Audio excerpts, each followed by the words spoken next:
खुलुमबाय। आंनि मुङा मुस्रि जगदेब मोसाहारि, गाहाय नेहाथारि दुलाराय बाथौ गौथुम लाइमोन आफाद। खुलुमबाय। आंनि मुङा मुस्लिमा फुंजा बरगयारि, जिल्ला क'क्राझार, दुलाराय बाथौ गौथुम मिरु माइनाव आफादनि लेङाइ बुथुमगिरि। हे सिबिनां, मानिनां, खुलुमजाथाव, सिबिजाथाव हारि सिबिसुला, धोरोम सिबिसुला रायजो राजा नोंथांमोन।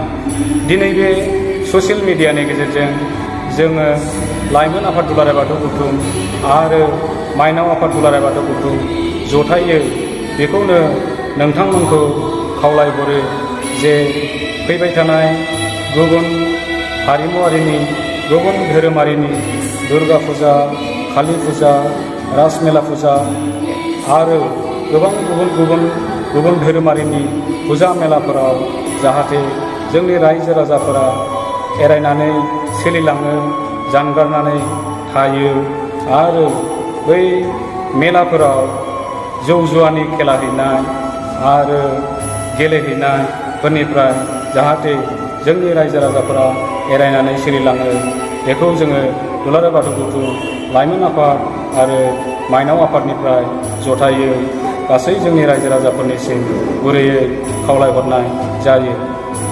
हे सिबिनां, मानिनां, धोरोम सिबिसुला, हारि सिबिसुला रायजो राजा नोंथांमोन। दिनै लाइमोन आफाद आरो माइनाव आफादा गोथौ नायबिजिरनायनि गेजेरजों मोनदांदों जे बैफोरो जोंनि हारिमुआरि आरो जोंनि धोरोमारिनि फुजा मेला नङा। थासारि बायदियै जोंहाबो जोंनि सिनायथिनि फुजा फोरबो जेरै बैसागु फोरबो, दमासि फोरबो, खाथि गासा एबा माइनाव फोरबो आरो ओंखाम गोरलै फोरबो आरो गोथार बाथौ सान, बैफोर जोंनि सिनायथि थानाय आरो जोंनि बाथौ थानदैयाव दैखांजानाय फुजा फोरबोफोरखौ जोंहाबो गुबुन धोरोमारिफोरनि बायदि गनायजाथाव आरो मेहेर गोनाङै खुंलांनो थाग थियारि जानो थाखाय बा जानांसिगौ होननानै जोङो गासै रायजो राजानिसिम बयखौबो खावलायहरो। दिनैनि बे थासारिया हिंसायारि आरो गोब्राब थासारि आरो जोंनि रायजो राजाफोरा गोरलैयै गुबुन धोरोमारिजों, गुबुन हारिमुआरिजों गोहोम खोख्लैजायो आरो जोंहाबो जोंनिनो बैफोर जोंनि सिनायथिनि फोरबोफोरखौ गनायजाथाव मेहेरगोनाङै खुंलांनांगौनि थाखाय जोङो गुबुन धोरोमारि,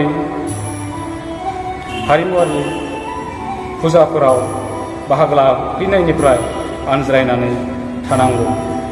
नोंथांमोननि हारि सिबिनायनि सुबुरुनफोरखौ एबा हारि सिबिनायनि सुबुरुनफोर होलायनाय आरो हारि सिबिनायनि सुबुरुनफोरखौ गनायनानै सोलिलांनायानो गेदेर हारि दानायाव आरो गेरेमसा बाथौ हारि दानायाव गेदेर मदद होगोन। गोजोन्थों। बयखौबो खुलुमबाय।